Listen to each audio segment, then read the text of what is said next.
अब देखो, राष्ट्रपति की आपातकालीन शक्तियों के बारे में हम बात कर रहे थे।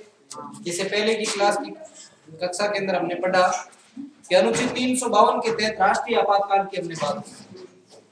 अब हम बात करेंगे अनुच्छेद 356 के तहत कौन कौन सी आपातकाल लगाई जाती है और उसका क्या प्रावधान है। तो देखिए, सबसे पहले हम बात करें कि अनुच्छेद 356 के तहत कौन सी आपातकाल लगाई जाती है।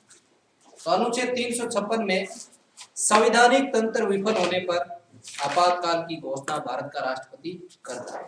352 में पढ़ा हमने कि राष्ट्रीय आपातकाल की घोषणा की जाती है। और राष्ट्रीय आपातकाल की घोषणा किन आधारों पर की जाएगी, किस आधार पर की जाएगी, कौन सी स्थितियां होगी जब राष्ट्रीय आपातकाल लगाई जाएगी।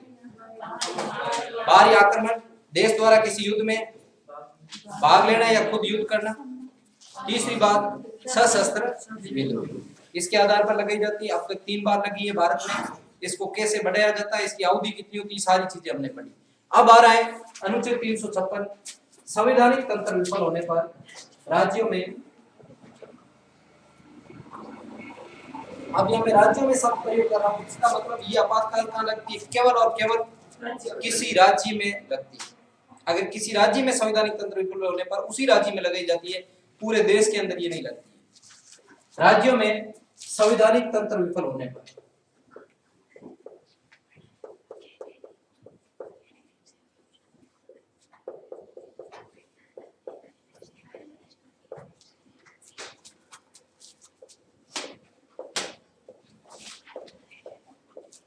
राज्यों में संवैधानिक तंत्र विफल होने पर यह आपातकाल लगाई जाती है। अब संवैधानिक तंत्र विफल किस स्थिति में होता है। पहली स्थिति कि किसी राज्य में चुनाव हुए और चुनाव होते ही उस राज्य की विधानसभा में किसी भी दल को बहुमत नहीं मिला। अगर किसी भी दल को बहुमत नहीं मिलेगा, ऐसी स्थिति में वहां एक निर्वाचित सरकार नहीं बन सकती। या फिर चुनाव होने के बाद में किसी को बहुमत नहीं मिला और किसी दल ने गठबंधन कर लिया है, जैसे अलग अलग दल होते हैं और गठबंधन करके सरकार बना ले, तो ऐसी स्थिति में तो वो सरकार मान्य होगी। लेकिन अगर गठबंधन भी नहीं करे और बहुमत भी नहीं मिले, ऐसी स्थिति में वहां क्या हो जाता है, संवैधानिक तंत्रों की विफलता मानी जाती है। और अनुच्छेद 356 के तहत राज्यपाल उस राज्य के अंदर क्या लगा देता है, आपातकाल लगा देता है, इमरजेंसी लगा देता है। ठीक है। पहली स्थिति, विधानसभा में, नवगठित विधानसभा में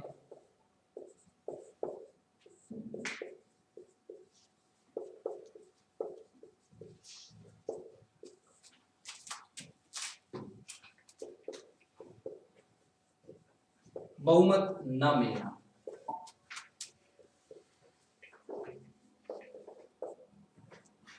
या गठबंधन नहीं करना।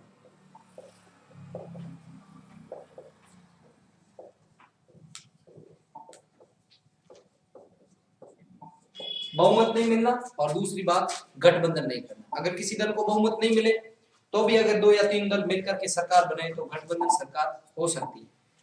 लेकिन गठबंधन भी नहीं करे और किसी भी दल को प्रत्यक्ष रूप से बहुमत भी नहीं मिले, तो ऐसी स्थिति में वहां पर सरकार नहीं बनेगी। तो सरकार नहीं बनेगी तो वहां शासन कौन संभालेगा, वहां शासन राज्यपाल संभालेगा। और राज्यपाल क्या होता है, राष्ट्रपति के प्रतिनिधि के रूप में काम करता है, केंद्र का प्रतिनिधि होता है। ऐसी स्थिति में वहां राष्ट्रपति शासन लगाना पड़ेगा। दूसरी बात, अगर हम बात करें कि अनुच्छेद 365 की बात कर रहा है कि केंद्र सरकार के द्वारा जो राज्यों को निर्देश दिए जाते हैं उन निर्देशों की पालना नहीं होती है, तो भी केंद्र सरकार जो 356 के तहत आपातकाल लगा सकता है।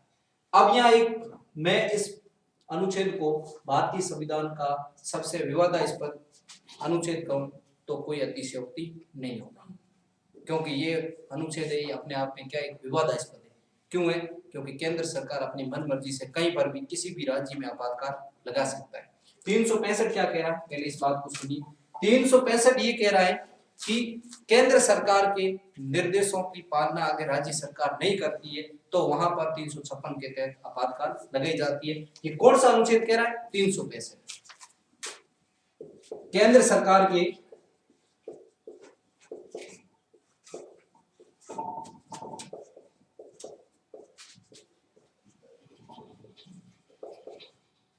निर्देशों की पालना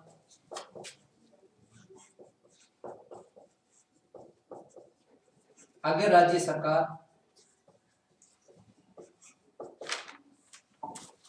सरकार नहीं करे तो दूसरी स्थिति क्या बनेगी?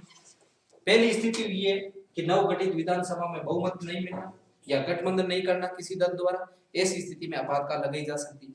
दूसरी आपातकाल अनुच्छेद 365 कह रहा है कि केंद्र सरकार के निर्देशों की पालना अगर राज्य सरकार नहीं करे तो ऐसी स्थिति में वहां पर इमरजेंसी लगाई जा सकती है, वहां पर आपातकाल लगाई जा सकती है। ये दो बातें हो गई। अगली बात की हम बात करें, अब ये जो आपातकाल लगाया जाता है ये हमेशा किसकी सिफारिश पर लगाया जाता है, किसके कहने पर लगाया जाता है? जैसे कि हमने अनुच्छेद 352 में पढ़ा कि अनुच्छेद 352 जो राष्ट्रीय आपातकाल लगाई जाती है ये किसकी सिफारिश पर लगाया जाता है? मंत्रिमंडल। किसकी सिफारिश पर? मंत्रिमंडल। उसी प्रकार अनुच्छेद 356 के तहत जो आपातकाल लगाई जाती है वो किसकी सिफारिश पर लगाया जाता है? तो ये हमेशा ध्यान रखना, सिफारिश की अगर बात आ जाए कि किसकी सिफारिश पर लगाया जाता है तो सिफारिश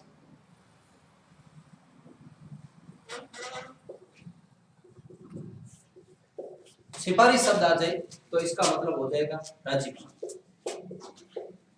राज्यपाल के कहने पर जो देश का राष्ट्रपति होता है वो क्या लगाता है? आपातकाल लगाता है। किसके कहने पर? राज्यपाल के कहने पर। ठीक है, दूसरा क्वेश्चन यहाँ क्लियर होगा। पहला क्वेश्चन ये हो गया कि केंद्र सरकार के निर्देशों की पालना नहीं करे तो आपातकाल लगाई जा सकती है, और दूसरी बात कि नवगठित विधानसभा में बहुमत नहीं मिलना या गठबंधन नहीं करना तो वहां आपातकाल लगाई जा सकती है। तीसरी बात कि किसकी सिफारिशों पर यह आपातकाल लगाई जाती है तो राज्यपाल के कहने पर यह आपातकाल लगाई जाती है। अब देखिए यहाँ एक बहुत अच्छा क्वेश्चन ये है कि अब केंद्र सरकार की बातों को कोई सरकार नहीं माने तो इसका मतलब सीधे आपातकाल लगा दी जाएगी, इसका मतलब तो जब केंद्र सरकार चाहे तब लगा सकती। इसी बात को लेकर के संविधान सभा के अंदर विवाद उत्पन्न हुआ। कौन सी बात को लेकर के? इस बात को लेकर संविधान सभा के अंदर विवाद उत्पन्न हुआ था, और ये विवाद उत्पन्न ये हुआ था कि जब केंद्र चाहे तो एक तरफ तो हम कह रहे हैं कि भारत एक संघात्मक देश होगा जिसमें राज्यों को भी शक्तियां मिलेगी, राज्यों को भी अधिकार मिलेंगे, और एक तरफ हम कह रहे हैं कि राज्यों के अधिकार केंद्र सरकार द्वारा छीने जा सकते हैं। तो ऐसी स्थिति में जब संविधान बन रहा था तो संविधान सभा के सदस्यों के बीच में भी ये विवाद उत्पन्न हुआ था, और उस विवाद को निपटाने के लिए अनुच्छेद 355 में क्या बात कही गई कि जब विशेष परिस्थितियां बनेगी, अगर ऐसी परिस्थितियां बन गई तो ही केंद्र सरकार राज्यों के अधिकार को इसको यानी वहां आपातकाल लगा सकती है, अन्यथा नहीं लगेगी। इस तरीके से उनको शांत कर दिया। तो जो अंदेशा पहले संविधान सभा के सदस्यों ने लगाया वो अंदेशा आज सही सिद्ध हो रहा है कि भारत में कई स्थानों पर अब तक 128 बार ये आपातकाल अलग अलग राज्यों में लग चुका है। कितनी बार? 128 बार अलग अलग राज्यों में 128 बार लगाया जा चुका है। तो इसका मतलब ये हो गया कि जब ये आपातकाल इतनी बार लग चुका है तो जब केंद्र सरकार चाहे अपनी मन मर्जी से वहां उस राज्य के अंदर क्या लगा ले? आपातकाल लगा लेता। तो भारतीय संविधान का सबसे विवादास्पद अनुच्छेद कौन सा होगा? अनुच्छेद 356। भारतीय संविधान का सबसे विवादास्पद संशोधन कौन सा था? तो मैंने कहा था आपको 42 कॉन्स्टिट्यूशन अमेंडमेंट 1976। और भारतीय संविधान में सबसे विवादास्पद पद कौन सा है? तो पद का नाम आ जाए तो क्या हो जाएगा? राज्यपाल। अब देखिए अगली बात, समय सीमा। इसकी समय सीमा क्या होगी?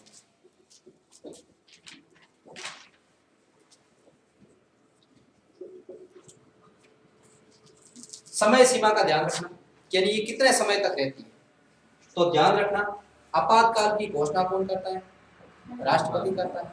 राष्ट्रपति की घोषणा के 2 माह बाद, उसमें क्या था 1 माह बाद, इसमें क्या है 2 माह बाद संसद का अनुमोदन होना आवश्यक है। किसी भी राज्य में अगर आपातकाल लगाई जाती है तो घोषणा के 2 माह बाद संसद का अनुमोदन होना जरूरी है कि आपातकाल की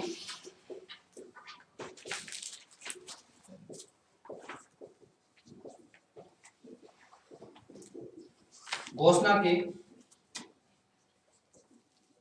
2 माह बाद संसद का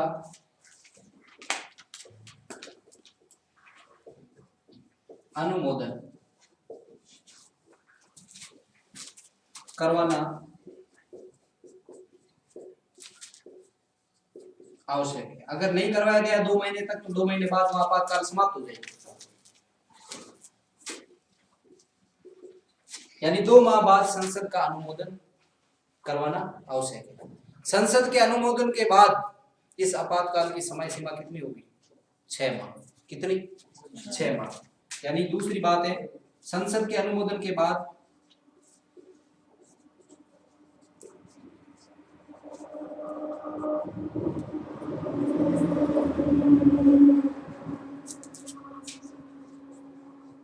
छह माह तक प्रभावी रहेगी।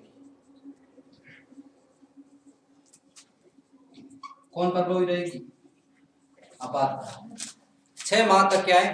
प्रभावी रहेगी। फिर 6 महीने से पहले एक बार फिर संसद अनुमोदन कर दे तो फिर 6 महीने रहेगी। लेकिन ध्यान रखना 1 वर्ष तक, जैसे ही 1 वर्ष हो जाए उसके बाद में क्या करना पड़ेगा? वहां पर नई सरकार बनानी पड़ेगी। अन्यथा अब एक ही परिस्थिति में 1 वर्ष से 3 वर्ष जा सकता है। ध्यान रखना अधिकतम कितने वर्ष तक रह सकती है? 3 वर्ष तक रह सकती है। लेकिन एक बार आपातकाल लग गई, राष्ट्रपति ने घोषणा कर दी उस राज्य में, तो 2 महीने बाद संसद का क्या करना पड़ेगा? अनुमोदन करना पड़ेगा। संसद ने अनुमोदन कर दिया तो आपातकाल कितने समय के लिए बढ़ जाएगी? 6 माह के लिए बढ़ जाएगी। फिर 6 महीने से पहले एक बार संसद ने फिर अनुमोदन कर दिया तो ये फिर 6 महीने बढ़ जाएगी। राष्ट्रीय आपातकाल की हमने बात की कि बार बार संसद अनुमोदन करता रहे और इसकी निश्चित अवधि नहीं होती है, अनिश्चित होती है, जबकि इसकी अवधि होती है 3 वर्ष, अधिकतम 3 वर्ष तक। लेकिन ध्यान रखना कई राज्यों में 3 वर्ष से भी अधिक भी रही, जैसे पंजाब के अंदर 5 वर्ष तक कंटिन्यू आपातकाल रही। इसकी भी बात करूंगा। जम्मू कश्मीर के अंदर 1990 से लगा करके 1996 तक 6 वर्ष तक आपातकाल रही थी। फिर यहाँ 3 वर्ष कैसे दे रखा है, इसकी भी बात करेंगे। लेकिन उससे पहले सुनिए कि संसद के अनुमोदन के 6 माह तक की प्रभावी रहेगी। फिर अगली बार फिर संसद 6 महीने बढ़ा दी तो 6 और 6 कितने हो गए? 12 माह हो गए, तो 1 वर्ष। अब अगली बात क्या लिखी गई है कि 1 वर्ष के बाद वहां चुनाव करवाने अनिवार्य। एक ही परिस्थिति है, उस परिस्थिति की वजह से इसको और 3 वर्ष के लिए बढ़ाया जा सकता है। वो परिस्थिति क्या? उस परिस्थिति में 2 बातें कि अगर भारत का निर्वाचन आयोग वहां चुनाव करवाने के लिए मना कर दे, भारत का निर्वाचन आयोग उस राज्य में चुनाव करवाने के लिए मना कर दे, या किसी दूसरे राज्य में वो चुनाव करवा रहा है उसको टाइम नहीं है, तो ऐसी स्थिति में आपातकाल आगे और 6 माह के लिए बढ़ जाएगी और फिर 6 माह ऐसे 3 वर्ष तक जा सकती है।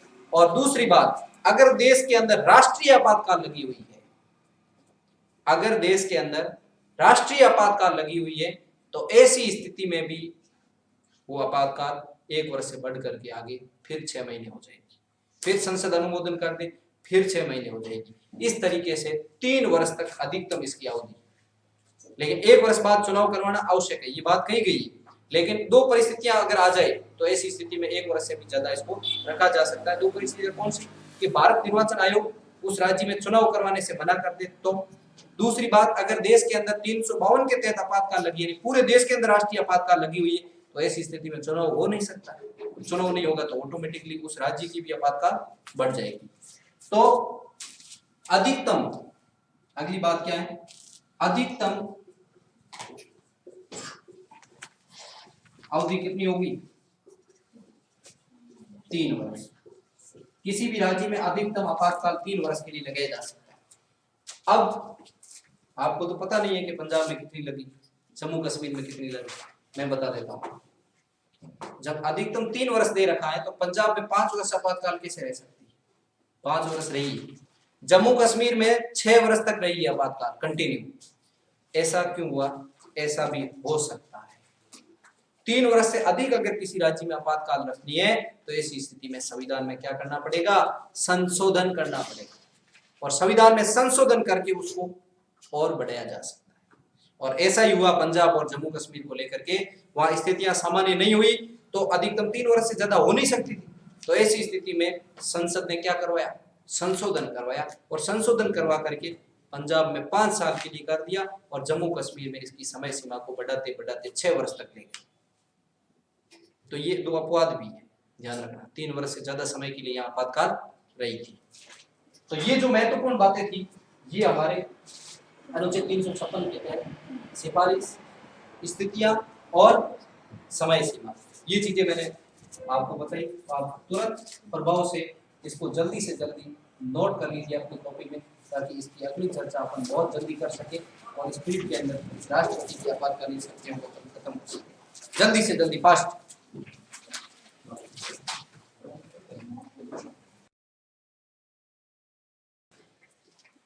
अब अगली बात है कि इसको समाप्त कैसे किया जा सकता है। अगली बात क्या है कि इसको समाप्त कैसे किया जा सकता है। 356 के तहत जो आपातकाल लगती है उसको समाप्त कैसे किया जा सकता है। सबसे पहली बात कि संसद द्वारा अनुमोदन नहीं करने पर ये ऑटोमेटिक 2 महीने बाद क्या हो जाएगी, समाप्त हो जाएगी। अगर संसद ने अनुमोदन करके 6 महीने और बढ़ा दिया और 6 महीने बाद संसद अनुमोदन नहीं करे तो ऐसी स्थिति में ये समाप्त हो जाएगी। पहली बात, संसद के अनुमोदन न करने पर ये क्या हो जाएगी, समाप्त हो जाएगी। दूसरी बात, राष्ट्रपति द्वारा घोषणा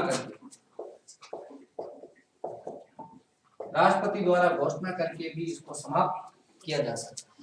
और तीसरी बात है कि संसद सामान्य बहुमत से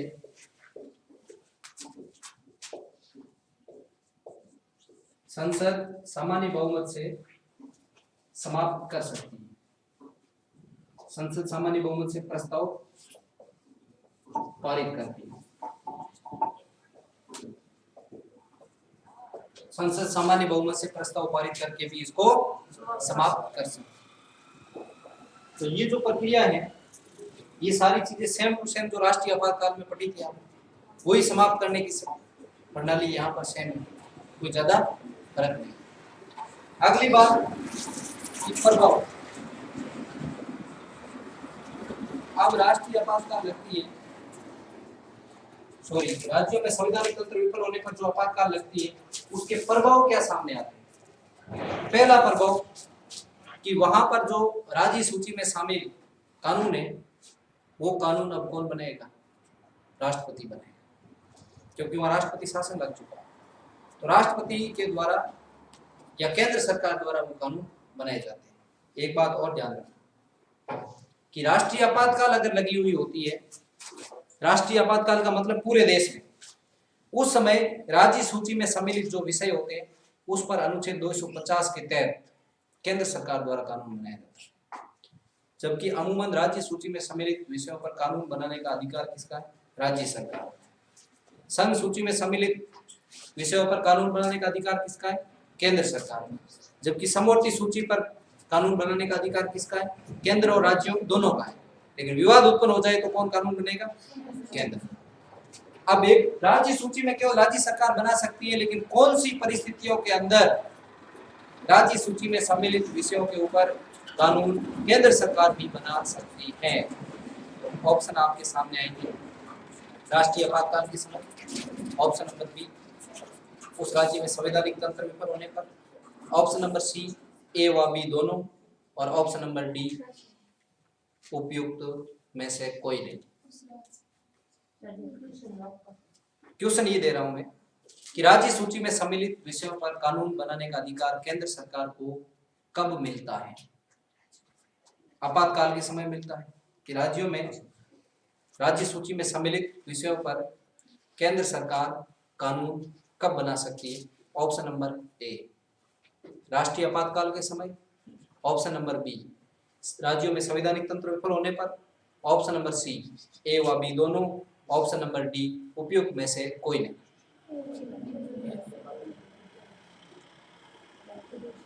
ए व बी दोनों। ध्यान रखना, राष्ट्रीय आपातकाल के समय भी राज्य सूची में सम्मिलित विषयों पर कानून केंद्र सरकार बना सकती है, अनुच्छेद 250 ये कह रहा है। और राज्यों में अगर संवैधानिक तंत्र विफल हो जाए, ऐसी स्थिति में भी केंद्र सरकार द्वारा राज्य सूची में सम्मिलित विषयों पर कानून बनाया जा सकता है। जबकि सामान्य परिस्थितियां हो तो उस समय राज्य सूची में सम्मिलित विषयों पर कानून बनाने का काम किसका है? राज्य सरकार। किसका है? राज्य सरकार। लेकिन ये विशेष परिस्थितियां होती है, उस समय राज्य सूची में सम्मिलित विषयों पर भी कानून केंद्र सरकार बना सकती है। ये क्वेश्चन पूछा जा चुका है।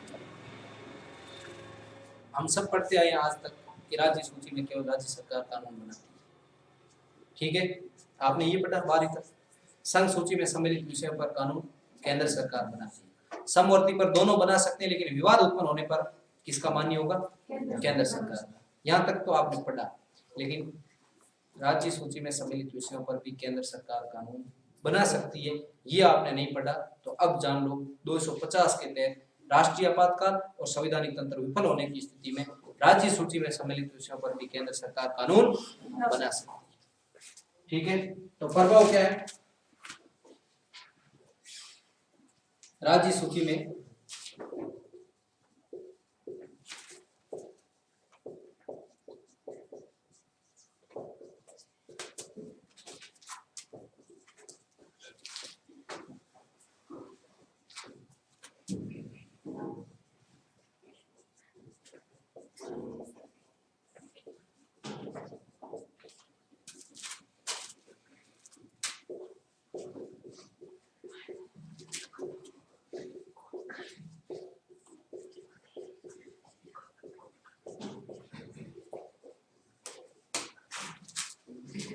अब अगली बात, यहां तक तो हो गई।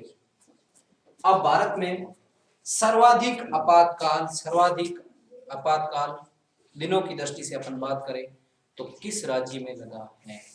ये क्वेश्चन बहुत महत्वपूर्ण। भारत में सर्वाधिक आपातकाल, सर्वाधिक अवधि वाला आपातकाल, यानी जैसे 2 साल आज लगा, फिर वापस सामान्य परिस्थितियां, फिर और लगा, यानी सबको जोड़ा जाए तो सबसे सर्वाधिक आपातकाल किस राज्य में लगा है?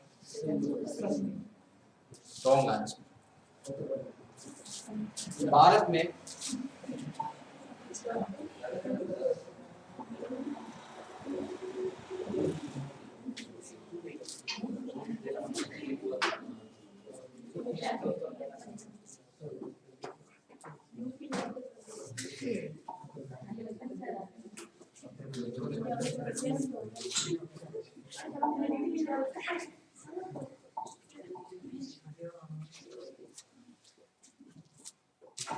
भारत में सर्वाधिक अवधि की दृष्टि से आपातकाल लगा था वो पंजाब के अंदर। पंजाब के अंदर लगा था, वो लगा था 3510 दिन के लिए। कितने? 3510 दिन तक लगा था। कंटिन्यू नहीं लगा था, ये ध्यान रखना, कंटिन्यू नहीं। अब तक जितना आपातकाल लगा है उसमें से जो टोटल दिन गिने जाए तो उसमें से 3500 दिन। आप ये सोच रहे होंगे कि लगातार ये 3500 दिन लगा, 10 दिन नहीं।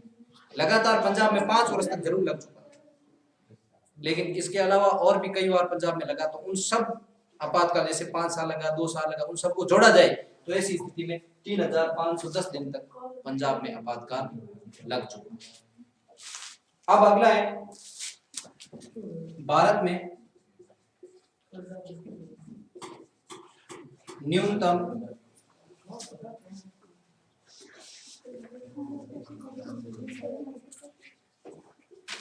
अवधि की दृष्टि से आपातकाल।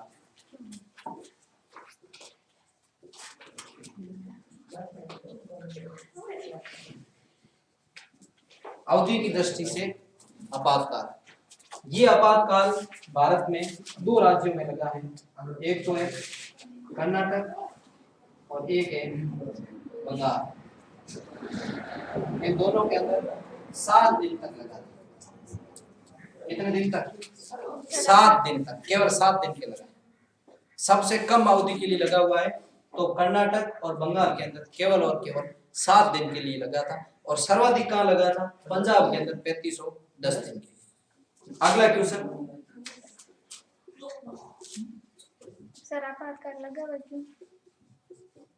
क्या लगा आपातकाल? क्यों लगा था?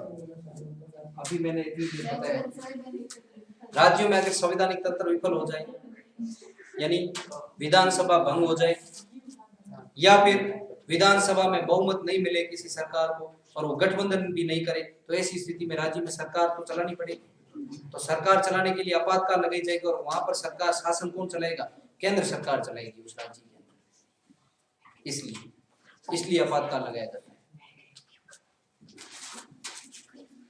भारत में न्यूनतम अवधि की दृष्टि से आपातकाल कर्नाटक बंगाल हो गया। भारत में एक बार लगातार अधिकतम अवधि वाला, यानी लगातार जो रहा, एक बार का मतलब लगातार कंटिन्यू रहा, अधिकतम अवधि वाला आपातकाल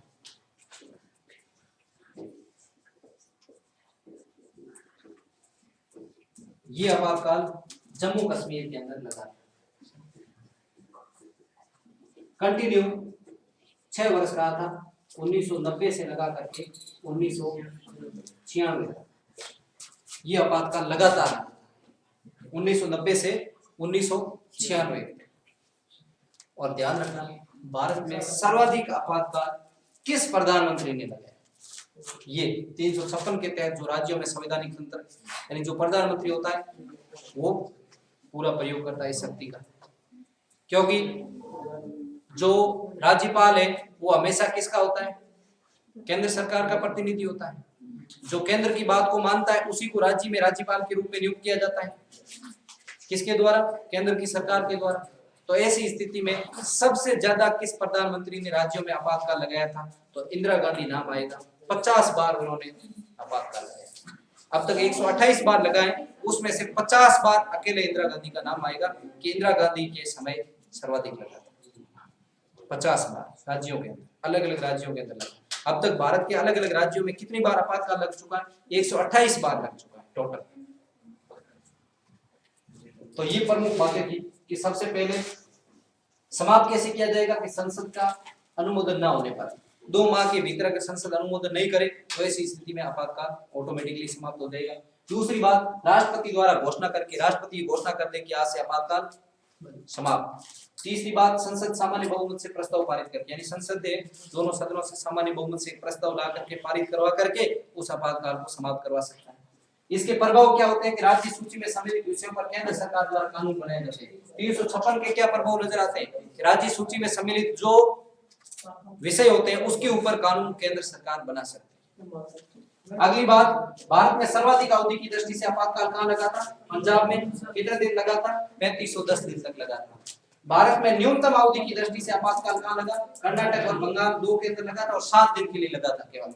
और भारत में लगातार कंटिन्यू जो आपातकाल लगा था एक बार, वो यानी लगातार अवधि की अगर हम बात करें तो जम्मू कश्मीर में 1990 से 1996 तक लगा था। 6 वर्ष तक जम्मू कश्मीर में लगा, बाकी वालों में नहीं लगा। तो ये प्रमुख बात थी। राजस्थान में 4 बार लग चुका है। राजस्थान में आपातकाल 4 बार लग चुका है। 1967, 1977, 1918, 1992, 1967, 1977, 1980 और 1992। 4 बार राजस्थान के अंदर आपातकाल ये 356 वाला लग चुका। उसकी भी बात करेंगे, पहले ये लिखिए।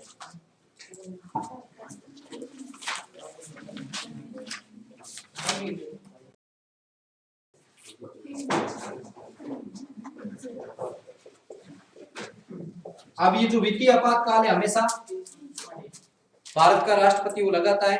किस स्थिति में लगाता है? स्थिति की बात करनी जाए तो कौन सी स्थितियां उत्पन्न होने पर लगाता है? यानी भारत की साख को खतरा हो,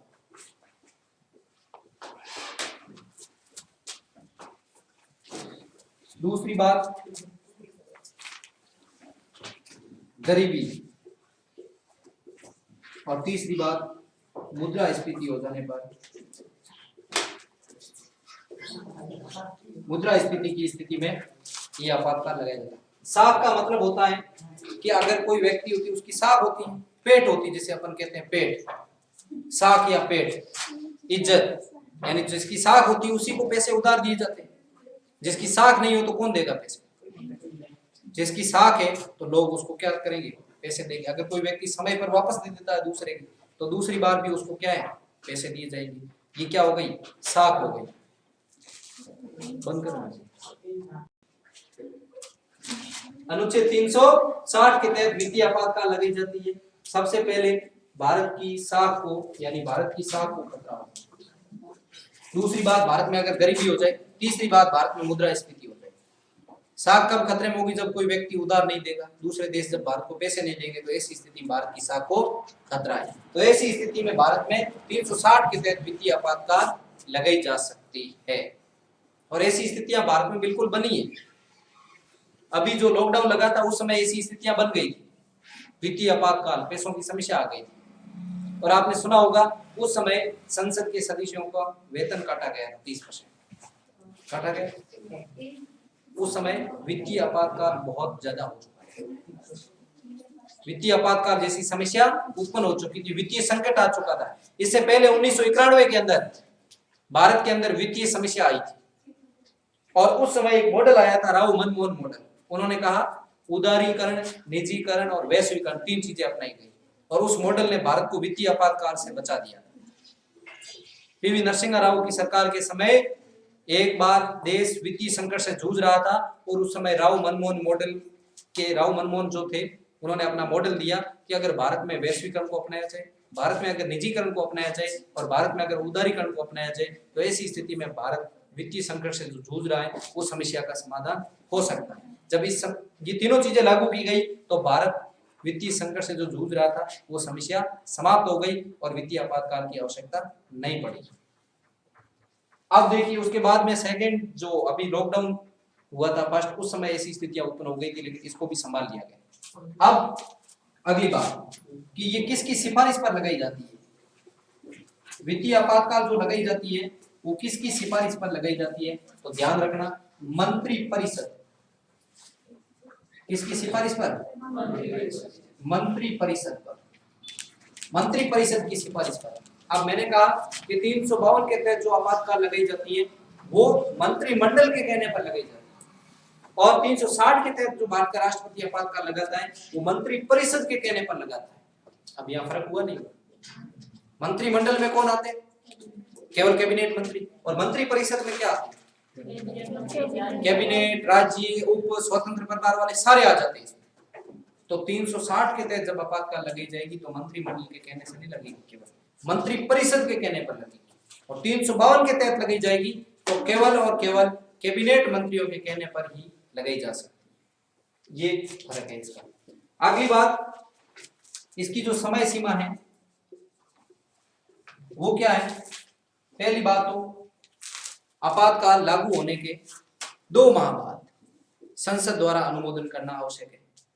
अगर संसद अनुमोदन नहीं करे तो वो 2 महीने बाद समाप्त हो जाएगी।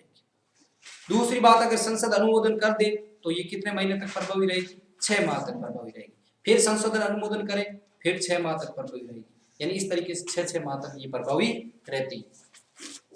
2 माह बाद, घोषणा के 2 माह बाद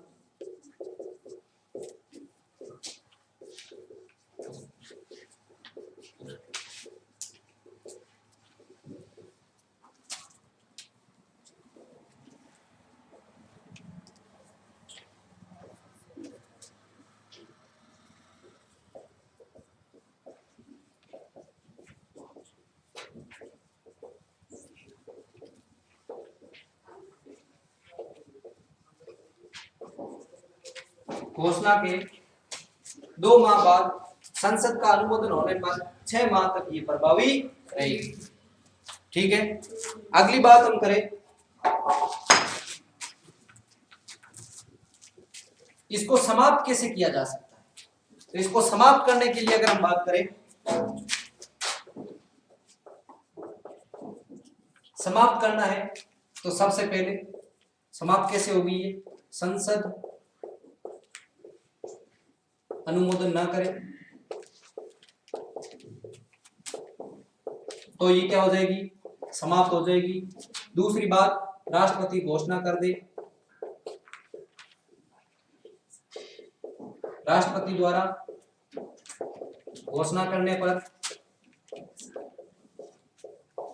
और तीसरी बात क्या हो जाएगी?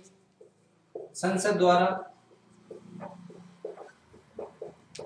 सामान्य बहुमत से, ये सब समाप्त करने की सिस्टम सब में सेम है, सामान्य बहुमत से प्रस्ताव पारित करके।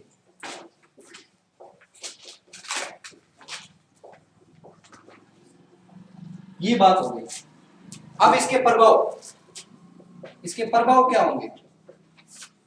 तो सबसे पहले प्रभाव, जब वित्तीय संकट होता है तो ध्यान रखना, प्रशासकों और न्यायाधीशों के वेतन में कटौती कर दी जाती है।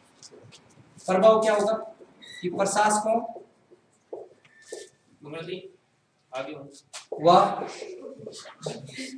न्यायाधीशों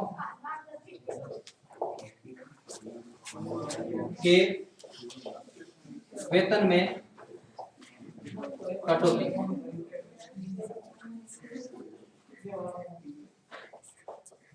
अब ध्यान रखना, प्रशासकों व न्यायाधीशों के वेतन में कटौती कर दी जाएगी। प्रशासक का मतलब यानी केंद्र सरकार के कर्मचारी या राज्य सरकार के कर्मचारी, जो गवर्नमेंट सर्वेंट है, उनके पेमेंट में कटौती कर दी जाएगी।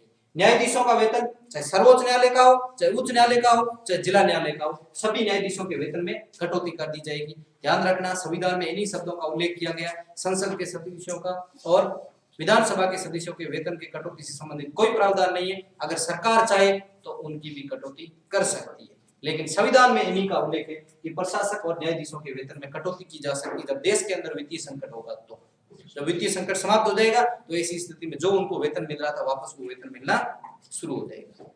तो सरकार द्वारा जितने परसेंट निर्धारित किया जाएगा उतने परसेंट वेतन काटा जा सकता है।